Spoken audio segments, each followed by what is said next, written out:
Hello friends, स्वागत है आपका की टू सक्सेस चैनल पर। इंटरनेशनल क्रोनोलॉजी जनवरी 2026 की चलाई गई प्लेलिस्ट में अंतरिक्ष एवं रक्षा प्रौद्योगिकी का यह दूसरा वीडियो होने जा रहा है।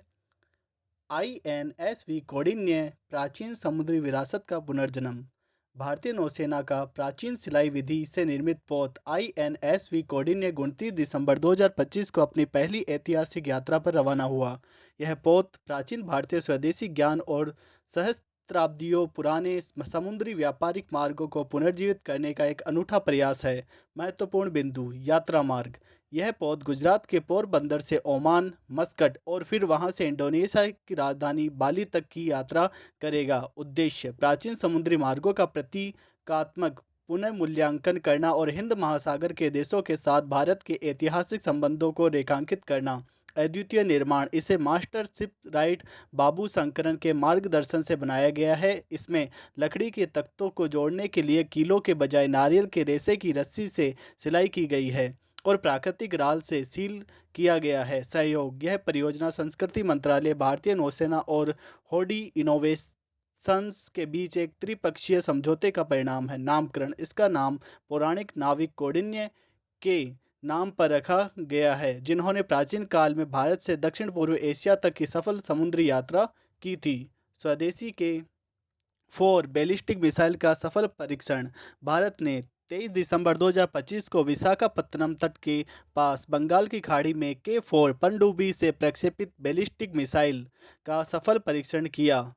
Submarine launched ballistic missile SLBM। यह परीक्षण भारत की दूसरी परमाणु पनडुब्बी INS अरिघात से किया गया, जो भारत की सेकंड स्ट्राइक क्षमता को अभेद्य बनाता है। महत्वपूर्ण बिंदु: विकास व मारक क्षमता। DRDO द्वारा विकसित यह मिसाइल 3500 किलोमीटर दूर स्थित लक्ष्य को भेदने में सक्षम है और 2 टन तक का परमाणु पेलोड ले जा सकती है।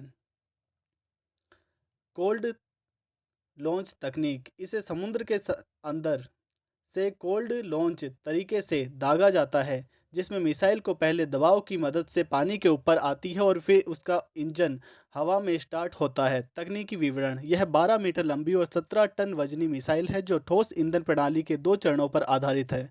नाम का महत्व: इस सीरीज में के अक्सर भारत के missile man doctor APJ Abdul Kalam को श्रद्धांजलि स्वरूप दिया गया है। अरिघात का महत्व: INS अरिघात अरिहंत क्लास की दूसरी स्वदेशी न्यूक्लियर सबमरीन है, जिसे अगस्त 2024 में नौसेना में शामिल किया गया था। रणनीतिक प्रभाव: यह परीक्षण भारत के परमाणु ट्रायड थल, जल और नभ से परमाणु हमले की क्षमता के समुद्री हिस्से को अत्यधिक शक्तिशाली बनाता है। समुद्र प्रताप: पहला स्वदेशी प्रदूषण नियंत्रण पोत बेड़े में शामिल। भारतीय तटरक्षक बल ने 23 दिसंबर 2025 को पहले स्वदेशी प्रदूषण नियंत्रण पोत समुद्र प्रताप को शामिल किया। निर्माण: इसे गोवा शिपयार्ड लिमिटेड द्वारा विकसित किया गया, जिसमें 60% से अधिक स्वदेशी उपकरण लगे हैं। आकार और क्षमता: यह 114.5 मीटर लंबा और 4170 टन विस्थापन वाला ICG का अब तक का सबसे बड़ा जहाज है। अत्याधुनिक तकनीक: यह डायनेमिक पोजीशनिंग प्रणाली से लैस होने वाला पहला तटरक्षक पोत है, जो इसे लहरों के बीच स्थिर रखता है। प्रदूषण नियंत्रण: तेल रिसाव की पहचान और सफाई के लिए इसमें ऑयल फिंगरप्रिंटिंग और केमिकल डिटेक्टर जैसे उन्नत यंत्र लगे हैं। हथियार प्रणाली: सुरक्षा हेतु इसमें 30 मिलीमीटर CRN-91 तोप और 12.7 मिमी रिमोट नियंत्रक तोपें तैनात है। आकाश नेक्स्ट जनरेशन मिसाइल का सफल परीक्षण। भारतीय सेना ने आकाश मिसाइल डिफेंस सिस्टम के एडवांस वर्जन आकाश नेक्स्ट जनरेशन का ओडिशा के चांदीपुर इंटीग्रेटेड टेस्ट रेंज में सफल परीक्षण 23 दिसंबर 2025 को किया। आकाश NG महत्वपूर्ण बिंदु: विकास व निर्माण: इसे रक्षा अनुसंधान व विकास संगठन DRDO ने विकसित और भारत डायनेमिक्स लिमिटेड BDL ने निर्मित किया है। स्वदेशी सामग्री: इस मिसाइल प्रणाली में लगभग 96% स्वदेशी सामग्री का उपयोग किया गया है। मारक क्षमता एवं गति: इसकी मारक क्षमता 60 किलोमीटर है और यह ध्वनि की गति से 2.5 गुना अधिक रफ्तार से हमला कर सकती है। तकनीकी विशेषता: यह स्वदेशी रेडियो फ्रिक्वेंसी सीकर और सॉलिड रॉकेट मोटर से लैस है जो इसे सटीक निशाना लगाने में सक्षम बनाता है। प्रमुख लक्ष्य: यह दुश्मन के stealth fighter jet, cruise missile और ड्रोन जैसे खतरों को नष्ट करने के लिए विशेष रूप से डिजाइन की गई है। भारतीय नौसेना को मिला एंटी सबमरीन वॉरफेयर सेलो वाटरक्राफ्ट अंजदीप, स्वदेशी रूप से डिजाइन और निर्मित एस डब्ल्यू पनडुब्बी रोधी उथले पानी के जहाज अंजदीप 22 दिसंबर 2025 को चेन्नई में भारतीय नौसेना को सौंपा गया।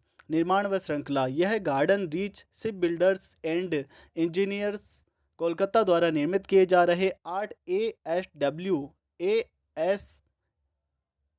डब्ल्यू जहाज़ों की श्रृंखला का तीसरा युद्धपोत है। नामकरण: इस जहाज़ का नाम कर्नाटक के कारवार तट पर स्थित अंजदीप द्वीप से लिया गया है। यह जहाज़ वर्ष 2003 में सेवामुक्त पूर्ववर्ती पेट्या श्रेणी के युद्धपोत INS अंजदीप का पुनर्जन्म है। निर्माण: ASWC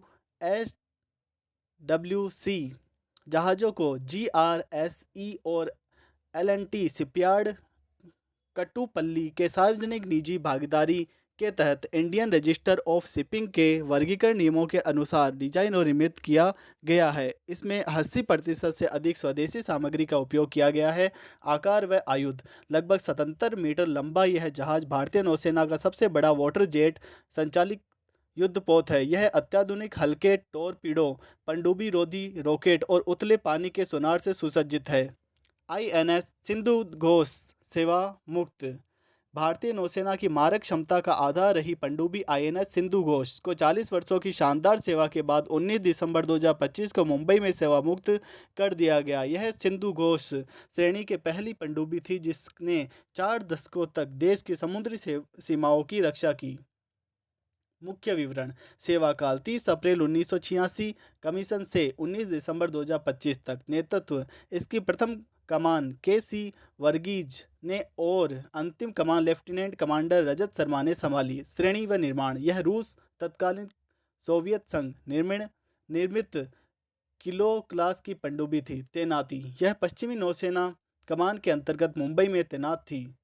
exoplanet PSR J23222650B James Webb space telescope ने पल्सर मृत तारा की परिक्रमा करने वाले एक दुर्लभ एक्सोप्लेनेट PSR J23222650B की खोज की है। यह ग्रह अपनी भीषण गुरुत्वाकर्षण स्थितियों और ब्लैक विडो सिस्टम का हिस्सा होने के कारण चर्चा में है। विचित्र आकार: अत्यधिक गुरुत्वाकर्षण बल के कारण इसका आकार नींबू या रग्बी बॉल जैसा टेढ़ा हो गया है। यह अति तीव्र गति: यह तारा से मात्र 10 लाख मील दूर है और केवल 7.8 घंटे में एक चक्कर पूरा करता है। विनाशकारी प्रणाली: इसे ब्लैक विडो तंत्र का हिस्सा माना जा रहा है जहां तारा अपने ही ग्रह को धीरे धीरे निगल रहा है। हीरे की बारिश: कार्बन और हीलियम युक्त वातावरण व उच्च दबाव के कारण यहाँ हीरे की वर्षा होने की संभावना है। Anant centre of excellence for navigation ACEN उद्घाटन इसरो प्रमुख V नारायणन द्वारा 27 नवंबर 2025 को तिरुवनंतपुरम में किया गया। महत्व: अनंत टेक्नोलॉजीज द्वारा स्थापित यह केंद्र भारत का पहला निजी क्षेत्र का नेविगेशन इनोवेशन हब है। उद्देश्य: स्वदेशी नेविगेशन सिस्टम, नाविक आधारित चिप्स, रिसीवर और अन्य नेविगेशन उपकरणों के विकास को बढ़ावा देना।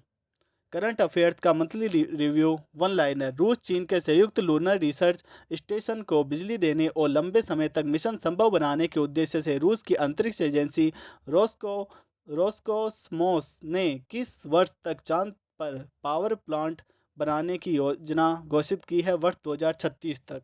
राष्ट्रीय राजधानी दिल्ली को जिस सुरक्षा सिस्टम से लैस किया जाना है उसे क्या नाम दिया गया है? कैपिटल डोम।